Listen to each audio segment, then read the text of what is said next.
In the world of Chicago drill, there are names, and then there are names. And few carried as much weight or as much danger as THF Bayzoo.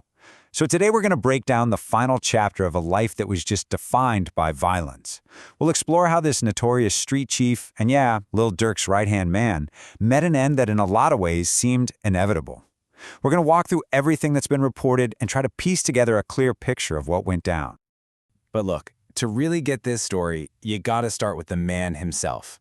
There's this clip that popped back up right after he died, and in it, Bayzoo makes it crystal clear he knew exactly the code he was living by.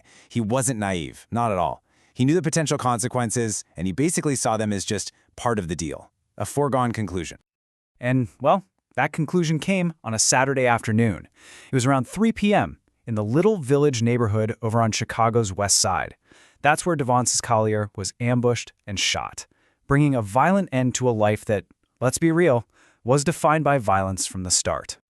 The shockwaves from his death, man, they were felt all across the city. And to really get why, you have to understand his status. See, Bayzoo wasn't just some other name on the street. He was the chief of THF 46, a major player, right at the core of the drill scene, and a really key figure in Lil Durk's inner circle.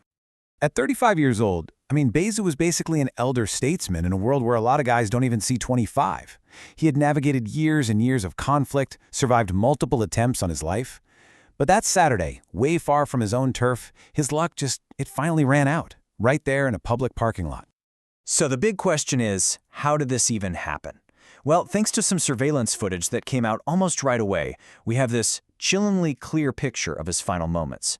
And the details, they show a chain of events that was, on one hand, brutally efficient, but on the other, for a guy with his experience, surprisingly preventable. And this sequence of decisions is absolutely critical. Reports say he took an Uber, by himself, to an auto parts store for his girlfriend. Now think about that. For a man of his stature, the chief of a major gang, to travel alone into the West Side, an area with no friendly blocks, that was a fatal lapse in security. He was totally exposed, and you can bet his opponents were watching.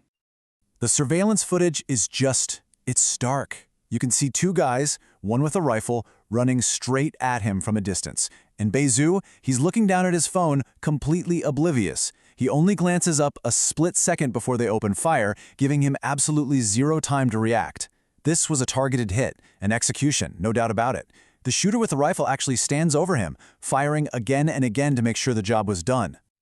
So yeah, this attack was clearly personal, and it was meticulously planned. But what made Bayzoo such a high-value target in the first place? Well, the answer to that is in the reputation he spent decades building. We're talking about a history just packed with allegations of extreme violence, murder charges, and these really deep-seated gang rivalries. His street resume was, to put it lightly, extensive. He was charged with a murder back in 2009, but famously beat the case. That's an event that he and the late King Von, who also beat a major charge himself, made famous in that track, Beat That Body. On top of that, street rumors tied him to several other high-profile killings. So you see, this wasn't just a rapper. This was a genuinely feared street figure. And this really breaks down the two main theories about who was behind his murder. On one side, you've got that long historic war with rivals like 051 Young Money. But then, on the other side, there's this much newer, and you could argue, way more explosive conflict with some West Side sets like BTBG and BVC. And that whole beef reportedly kicked off over stolen property and just spiraled into this bloody back-and-forth war. So which one was it? While those old wars gave plenty of people a motive, the fact that this happened on the West Side, plus just the sheer intensity of that recent conflict, it has most people speculating that it was the newer beef. It's crazy to think, but it really seems like a dispute over some property might have ended up being more deadly than years of historic gang warfare. And of course, as soon as the news of his death hit, the internet just erupted. The reactions were instant and completely polarized. It really paints a vivid picture of the world Bayzoo lived in, a world where one guy's tragic death is literally another guy's victory party. The divide was just stark. You can see it right here. On one side, you had his own crew members like Dudillo promising to take care of his kids for life. You even had mainstream artists like 21 Savage paying tribute. But on the other side, you had rivals like Lil P from STL/EBT openly mocking him online, and entire rival groups celebrating his murder. Just no middle ground at all. And almost instantly, you had the online self-snitching startup. Internet detectives immediately zeroed in on this one guy, Lil Sam.